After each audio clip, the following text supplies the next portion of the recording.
Hey everyone! Today I'm diving into one of the most dramatic economic events of our time, the 2008 financial meltdown. Buckle up because this financial crisis was a wild ride with key lessons for us all. First up, let's talk about the roots of the crash. One of the main culprits? Risky subprime mortgage lending. Banks were handing out home loans to people with questionable credit histories. These subprime mortgages had adjustable interest rates that skyrocketed after a while, making them nearly impossible to pay off. Next, this risky lending ignited a housing market bubble. Home prices soared because everyone thought they'd keep going up forever. But when people can't afford their loans, the bubble bursts. And that's exactly what happened. Now here's where it gets even more tangled. Financial institutions bundled these risky mortgages into mortgage-backed securities, or MBS, and sold them to investors. These MBS were supposed to be safe bets, but they were far from it. Rating agencies gave them high ratings, encouraging even more investment. Adding fuel to the fire was deregulation in the financial sector. Over the years, rules were relaxed, allowing banks and other financial players to gamble with high-risk products and practices. And let's not forget risky derivatives and leverage. Financial institutions dabbled in complex financial products like credit default swaps, which were supposed to hedge risks, but ended up amplifying them. They took on massive debt, increasing their exposure to risk.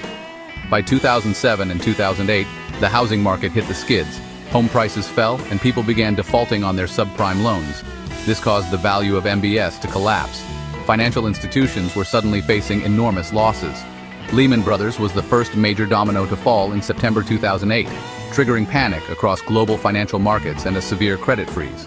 So, what were the immediate effects? First, a global recession.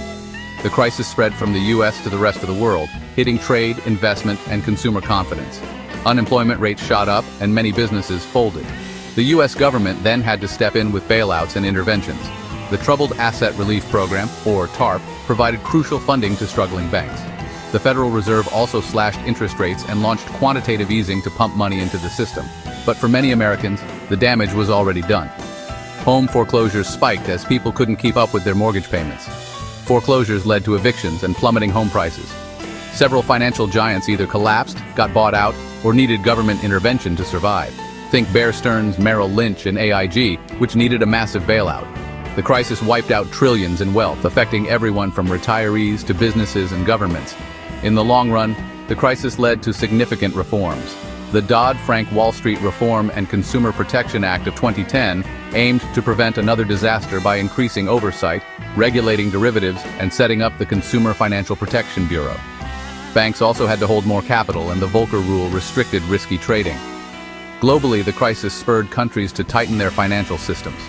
Institutions like the IMF worked to make markets more resilient, yet income inequality widened, with the rich bouncing back faster than the average household. In conclusion, the 2008 financial crisis was a wake-up call that exposed deep flaws in our financial system. By understanding its causes and effects, we can work towards a more stable economic future. Thanks for watching. Don't forget to like, share, and subscribe for more deep dives into economic history.